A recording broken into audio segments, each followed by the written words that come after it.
Vamos a ver cómo funciona la ficha maestra de bancos propios.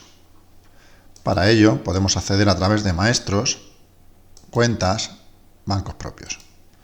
En la ficha de bancos propios, aparte de definir nuestros bancos, los bancos de nuestra empresa, podremos definir otros métodos de pago para hacer luego las liquidaciones. Por ejemplo, podemos crear una que sea liquidaciones varias, otra que sea caja, y también, lógicamente, podemos definir nuestros bancos.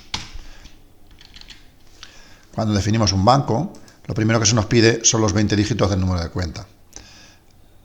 Existe una base de datos que podemos proporcionar si no la tuvieseis ya grabada, que al teclear el número de cuenta automáticamente me tecleará el switch y me calculará el nombre del banco y el IBAN. Podemos tener también todos los datos principales, que ya son datos informativos que podemos meter si queremos, datos de la dirección, código postal, localidad, provincia de ese banco, el email, la web de la banca electrónica.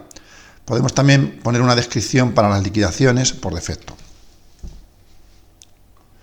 Por otro lado, tenemos aquí una serie de pestañas donde tenemos datos varios con la cuenta contable y la cuenta de efectos que se utilizaría a la hora de traspasar las liquidaciones a contabilidad. Podemos también definir un prefijo, un sufijo, un código de expediente, un código de devolución, la plaza. Estos son datos que se utilizan para la generación de las remesas. En algunos casos ya están obsoletos porque ya prácticamente se utiliza todo por SEPA. Podemos especificar la ruta de donde queremos que nos guarde el fichero a la hora de crear la remesa. Si nos damos cuenta, aquí también podemos utilizar comodines. Recordamos que para ver los comodines pulsamos control F2 y podríamos utilizar dentro del nombre el comodín de tipo de liquidación, de número de liquidación o de fecha de liquidación, para que cuando se cree ese fichero me lo cree con el número de la liquidación o con la fecha. Por otro lado tenemos aquí el tipo de soporte, podemos dar a F2 y elegir entre los que hay. Como decía antes, los cuadernos 19, 32, 58, todos estos están quedando obsoletos, por lo cual ya utilizamos prácticamente los SEPA. Dentro del banco propio podemos definir si cuando haga la liquidación quiero que me pida la opción de generar en el libro de caja un movimiento. También le podemos decir que cuando se utilice este banco se ejecute directamente la liquidación y los recibos de esa liquidación. Podemos establecer unos días de margen para esa fecha de caducidad que me crea dentro de la liquidación. Bueno, también tenemos otro dato más informativo para la generación de la remesa cuando sea el cuaderno 68.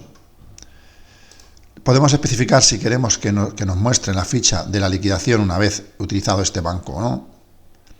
Y también si queremos que se marquen los recibos como cobrados en metálico o no. Por otro lado tenemos aquí un contenedor de contactos. Podemos pulsar añadir uno nuevo para meter un contacto.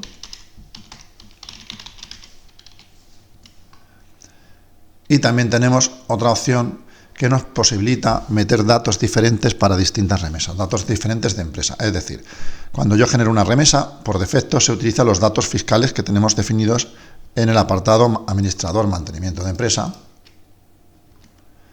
pero podemos especificar que para un banco concreto podemos decirle que vamos a utilizar otros datos diferentes.